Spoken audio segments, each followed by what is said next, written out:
that when we have a day like this where we have SmackDown and a pay-per-view, that we do SmackDown first. I always thought we should do the pay-per-view first and then look at SmackDown in hindsight. But I will grant this man's request for today, and we'll see what happens in the future. What do you think? I think it makes sense to do SmackDown first, too.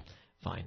Edge, Vicky, and La Familia came out. I just like looking at it in hindsight, you know? We are looking at it in hindsight. Because then we laugh at CM Punk doing the job on the pay-per-view, and then go back to the TV and talk about what we thought was going to happen, and then we laugh even harder. No offense to old CM Punk, but this is funny. It is funny. Yeah, really, it is funny. They're paying him. They're literally making an investment in him, and then doing everything they can to make sure their investment does not pay off. This is their Money in the Bank winner here, CM Punk. They can only call him that. He's the Money in the Bank holder. He cannot be called a winner in any way. Lost clean to Miz, lost clean to John Morrison on this pay-per-view. The hits just keep on coming. Edge, Vicky, and La Familia came out. Edge said a medical miracle occurred last week as he was able to return at the last moment and win the chase for the championship, what have you. Said it was thanks to his baby who'd given him some green tea to soothe his sore throat. Thanks, baby. Sometimes the dialogue on this show is awesome. And then we have the logic, which is just full of holes. Said this Sunday he was going to go to the pay-per-view and beat The Undertaker, blah, blah, blah. And anyway, Teddy came out. Vicky chastised him for being late and such. He said, listen, here's the deal. I didn't answer your calls today because I was in Stamford, Connecticut at the WWE headquarters. I was summoned to a meeting with the board of directors. They wanted you there, but you blew them off. She said, I'm busy. He said, doesn't matter. You blew them off, so they called me. And anyway, they had many questions about your decision to strip Undertaker of the title and your relationship with Edge. Is it in the best interest of SmackDown? She said, of course it is. And she said, well, the board sees it differently. He had a letter from the dudes in charge which said she had a choice. Now, for those of you that forgot, she stripped Undertaker of the title. I'm just going to go all the way back. Undertaker beat Edge and refused to release the Gogoplata. She stripped Undertaker of the title. She banned him from using his hold. She then signed a tournament to determine who would fight him at the pay-per-view for the title she stripped of him. Check, yes. This Miss is all anything? Correct. No, this is all right. So stupid. A bye to the finals he got. Yeah. Edge ran in at the end of the tournament and won. She wanted him to have the belt. Why wasn't a belt on the line in the Battle Royal? We don't know. Oh, no. If Undertaker's so dangerous, why was his design to get them back together in a match? I don't know. I just don't have any answers to these questions. God bless Vicky, but she has a very poor strategy. Why did she have to strip him of the title if it was going to end up in a Edge-Undertaker title match? I don't know. No one has the answers to these questions. Then we get the letter from the board of directors, which gives her a choice. You either wrestle a match tonight, or you're no longer GM. Please explain what sense this makes. Well, none. It will get worse later, by the way. Nowhere in the real world would anything like this ever happen. Well, obviously, but... No. But they were so mad at her for stripping The Undertaker of the title and making all of these rulings that their punishment was, you got to have a match. Then everything's apparently cool. Yeah, she was bad at her job, so they're going to fire her unless somehow having a match would redeem her for all these sins she committed. Which apparently would. That's how they work, I guess. So, she said, well, blah, blah, blah, and Teddy said, well, your opponent will be The Undertaker. She went crazy. She said, you're fired. He said, no, of course I'm not fired. I quit. And then he left. This show sucks. Bring back Michael Hayes. I'm sorry. I realize he did a very bad thing. He's a very rude man sometimes, very hard to deal with. Let's give him some sensitivity training. Whatever it takes, just get this fucker back writing this program. Because this program has sucked the biggest cock since he left. This is like TNA. This was not as bad as last week, but it was bad. No, it was. This was worse than last week, which I'll get to later. But all I know is that throughout this promo, the very first time Teddy mentioned where he was, he used the term board of directors. And every other time he referred to them, he only used the term the board. Yes. And that covered this whole promo in an entirely different tone. Yes. CM Punk and Chuck Palumbo, they actually did continue this feud. They had a very boring match. The heat was a punch. The highlight of the match was Foley saying, can I tell everybody what SOS stands for? And Cole's like, Sure, you can do whatever you want. Because, of course, Cole does not know what SOS stands for, which is sack of shit. Punk won with the GTS, and they teased that he might cash in his briefcase after the Hunter versus Orton match. As if. Yeah, that didn't happen. But, yes, it was fine. At least Punk finally got to beat somebody. He did. So, yeah, he's on a roll. Vicky met with Edge and Chavo about the dilemma with The Undertaker. Is it really a dilemma? This was what I was thinking during this segment. Is it really that hard to figure out what the solution will be? Have some dudes run in. Or, here's what I've always thought. As soon as he touches you, submit. Yes. Match is over. You're free to go. This was apparently, they needed to strategize here. Anytime anyone is ever thrown into a match, they don't want to wrestle, and yet there was nothing on the line, I always think, just lay down, or submit, or tap out. They'll be fine. MVP, Finlay, and Big Show all came in and talked about how they were mad that last week's tournament was bullshit. She signed them all to a match.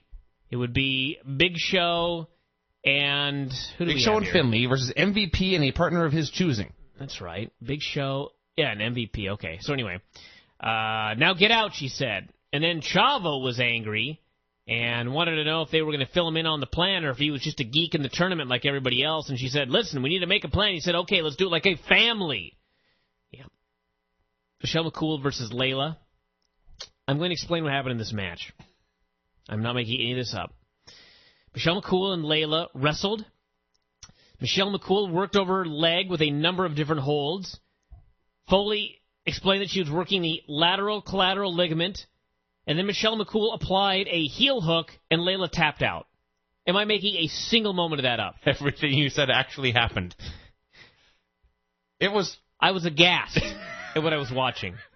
It was funny, because I was thinking, maybe it's just because she was in there with Layla, but I was thinking, hey, Michelle looks a little better this week. And then she just kept doing holds, and I thought, okay, this is strange. The heel is destroying, or the babyface is destroying the heel here. I hope she gets the heat at some point. And then Michelle applied a heel hook. Now, we've talked about how MMA is influencing pro wrestling and how the business is changing, and they're adapting, using holds. When you put someone in a heel hook, and that person lasts for 20 seconds... and sells it like a figure four, screaming and gnashing and biting their fingers and yelling and screaming, no, no, no, and then finally tap out. Phony. Yeah. That does not work. No. I mean, you can do that with a sleeper or a figure four or even an ankle lock or a Boston Crab, and that works because they're pro wrestling holds you don't see in MMA. When you see an MMA submission hold applied and the person lays there apparently letting their leg crackle to bone or crackle to dust, and then they finally tap out, phony. Fake. So, yes, this was... an amazing segment, really. Big Dave came to the ring all pimped out, earrings, diamond earrings, and facial hair. So he's undoubtedly turning heel soon. He said that he had told Sean that if he wasn't really hurt, then the next time he saw him, he would be hurt. Said he heard that Sean was going to be at the pay-per-view Sunday, and he had no plan, so maybe he'd see him there. And this was a classic Brian moment where I was like, I thought you guys were wrestling at the fucking pay-per-view. And it wasn't until they showed the graphics of the matches that I realized it was, in fact, Shawn Michaels and Chris Jericho. So, poor job of promotion, WWE. Thumbs down. And it did not make you want to see Shawn and Jericho. It's never my fault, I've determined. Of course it's not. Never my fault. How can anything ever be your fault? No. You're a perfect creation of the Lord. No, but let's just put it this way. Let's say I'm dumb. Okay. Okay? You're not the dumbest guy watching SmackDown. No. I guarantee you that. There are a lot of fans much dumber than me. So if I don't get it, do a better job. The dumb fans don't get it. Do a fucking better job. I'm totally fine with saying I'm an idiot. I am totally fine with that. But you will never convince me that I'm the dumbest person watching this show. So if that's the case, do a fucking better job. I hate it when people that pay attention Well, here's the amazing... decide that the show is written for them. Yeah. It's not. The show should be written for the dumbest fucking idiot. Well, most of the times you miss stuff, like graphics on Ultimate Fighter or whatever, you miss stuff because you were typing things. Sure. You're looking at your keyboard, most of the keyboard, and also your monitor. But people who watch these shows, what do you think the percentages of people who actually sit down and watch it and stare at the screen? Well, according to the board, 100%. I suspect it is 10% or less. I Sure. suspect most people are on the phone or doing laundry. Making a grilled cheese sandwich. Chasing their children around the house, Yeah. whatever. People don't pay attention to every second of every show. Yeah. You geeks do, okay? But They a do not normal count person as doesn't. people. Normal person doesn't. I always say this, if I don't get it, something's wrong. because I paid pretty close attention, but clearly I missed stuff. They're flipping back and forth between wrestling and the basketball game. There's a million things in this world people do while watching wrestling shows. Yeah. Surfing the fucking internet. Surfing the internet. Which all you geeks on the board are doing as you listen to this as well. Anyway, let's move on. Yeah, turn the internet off, goddamn, pay attention to me. So, then we had... Where were we here? Did I say turn the internet off? Just shut up, Vince. So, then we had... Oh, I didn't even write it down. No wonder. All I know... Let's see. I apparently didn't write... Oh, I didn't write it down either, so you're on your own. Everyone shut the fuck up. All right, so... Then we had Big Show and Finlay versus Mark Henry and MVP. And this was quite the little battle. Big Show and Mark Henry did high spots, headlocks, tackles. Sadly, no leapfrogs. Finlay, heat on him. There was actually amazing heat for this match. People cared who won this match. Yeah, they did, absolutely. Baffled me. So, anyway, they had the finish with MVP trying a charge into the corner. Charged right into a chokeslam by Big Show for the pin. Match was fine. Whole story was Henry avoiding Big Show, apparently setting up a one-on-one match. Foley said he hoped sometime we would see it. I laughed. He can't really think that. Well, he may not. I do. Big Show's getting fatter, by the way. He needs to revert back to his slimmer self. His trimness lasted till WrestleMania, apparently. Yeah. Until then. Yes, this was fun. This is a fun, very basic little tag match. Babyface got the heat. Heels got the heat. They did a finish. Woohoo. Very easy. Everyone loved it. It helped, by the way, that the guy on the apron waiting for the hot tag was the Big Show. And he was stomping the hell out of the steps to get the fans clapping, and everyone knew this giant motherfucker, if he ever got in the ring, there was going to be a murder. And they were going to see it, and that's basically what happened. And then the finish came, and yes, indeed, it led me to think, hey, Big Show's going to wrestle Mark Henry at the pay-per-view. I will be one of the 9 people who likes that. And we had Vicky doing a promo and saying she could not cancel the match, but she could change it. Yes. They have done this before. Please explain how this works. I don't know. It is now Vicky and Chavo and Bam Neely and the Naturals and Edge versus The Undertaker. Yeah. Apparently this was cool with the board of directors. They've used this logic before. It didn't make sense then. It does not make sense now. Vladimir Kozlov killed Funaki. No one cared. Then we had Cherry and Maurice. Actually, there was one great moment in that match where Foley was making jokes because, of course, Vladimir's gimmick is he does Sambo, and Foley was making jokes about Mambo and Limbo, and Cole's like, sometimes I miscoach. And Foley suddenly was offended. I missed that line. And he said, don't even say that as a joke. He was appalled. Then we had Cherry and Maurice. Maurice came out with the greasers. Cherry was very sad. And then they wrestled. They wrestled. After the second women's match on SmackDown? Cherry went out of nowhere with a bulldog. Hell of a push for Maurice as she gets put with the greasers. And I'm waiting, because if Cherry has already got her revenge on the new girl who stole her men, what do they do now? Is Cherry going to pin Domino next? Well, Deuce was staring at her, glaring a hole in her all the way up the ramp, so apparently there's more to come here. Cherry is feuding with Deuce and Domino, everyone. Think about this. Matt met with Kofi and told him to keep on rolling, dude. Those were his exact words. Keep on rolling, dude. Then Benjamin walked up and had a talk with Matt and challenged him to a match, and Matt said, and I quote, okay, cool. He's a U.S. champ, everybody. I have no idea who's writing dialogue for these people in this particular segment here. Shelton versus Matt. Shelton, I have no idea why this man's so boring. I cannot explain it. It's a complete... It is like quantum physics to me. It is how you can't understand it. I have a very generalized idea, but just would never be able to figure it out. It's like trying to read Korean, just stuff you cannot understand even the beginning of. The amazing thing is, that speech you just gave, almost word for word, came out of the mouths of Michael Cole and Mick Foley. They were talking about how he has all the potential in the world, he's an athlete unparalleled in the company, but there's something missing. I hope he gets it someday. Yes. They were openly burying him, really. I don't know. It's true. Matt won. Yippee-ki-yay, motherfucker. Undertaker against Vicky and La Familia. So this is how this goddamn thing worked. This is why this show was stupider than last week. To very quickly recap, Vicky did all this bullshit with the title. The board of directors rules. This is their ruling. You have a match or you quit. She adds 100 men to the match. Chavo and Bam Neely get pissed and just walk away. So it's the Naturals and Edge and Vicky against The Undertaker. She's in the fucking ring, in her wheelchair, in the corner. Yeah. all the men are playing keep away. They're trying to keep Undertaker away from the girl. Undertaker tries to get at her. They get him out of the way. This match goes on for like 8 fucking minutes, okay? He finally gets his hands on her, is setting her up for the choke slam.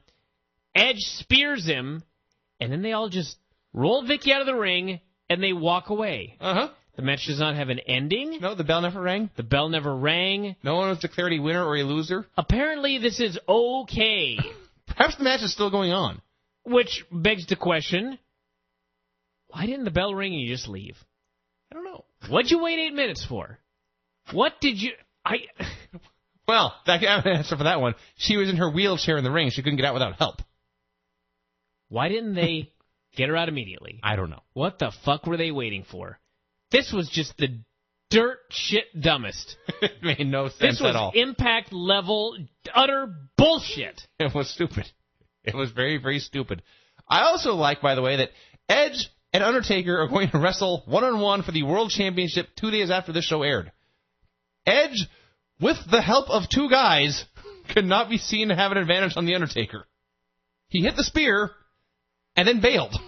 Yeah. He couldn't have piled on Taker, then had Ryder pile on, and then had Hawkins pile on, and then had the 3 of them pin Undertaker after Edge's finisher. No. Has to be even Steven. This show gets a thumbs down. I hate Smackdown. Smackdown used to be just boring, but it all was simple and made sense, and it was not bad television. Now it's shit. Now it makes no sense. I cannot give it a thumbs down because I enjoyed the tag match, and I enjoyed Vicky, and as little sense as the main event made, the basic story of Undertaker fighting through 3 guys to try to get the girl and then finally getting her and getting screwed, that part of the story worked, and the crowd was going crazy. No, it didn't work. It would have worked if he would have tried to get to the girl, he got speared and pinned, and then they got her out of there. This was just stupid. I think if we polled the people in the building, they would disagree with you. I don't want to pull them. I know it's right. Of course you do. This was dumb. How does this make any sense, Vince? It doesn't make sense, Brian. I say most people don't care. Just going back to the very idea that this was what the board determined. Brian. This was their punishment. Remember when we said there's a lot of people who watch SmackDown stupider than you? So you're telling me the fans love the fact that she got away? No, they hate that part. They hate the fact that he got away, but the part that there was no finish to the main event, I don't think they cared. Perhaps I'm mistaken, but I remember the very first time, and this like in 2000, there was a Raw match with no finish, where they were just wrestling, and then someone went outside and his music played, and I was ranting and screaming and raving. And you know what? Life went on. Life went on, and so you later determined that it was good? I later determined it doesn't matter. This was bad. It didn't help. This sucked. And what they did at the pay-per-view worked in the SmackDown title match, but it doesn't matter, because the rest of this was all shit. You could have got the same... If the whole idea was to get the heat that Vicky got at the pay-per-view for declaring the title still vacant, fine, okay? There was a better way to get to it than this convoluted, bullshit, nonsensical way that they did. Well, you can't tell me nobody could have come up with any better ideas. Everything up to the point where she stripped him of the title was fine. It was what followed after that that was dumb. Retarded. I'm playing a song because I'm mad. And I hope it sucks. He was bitter now.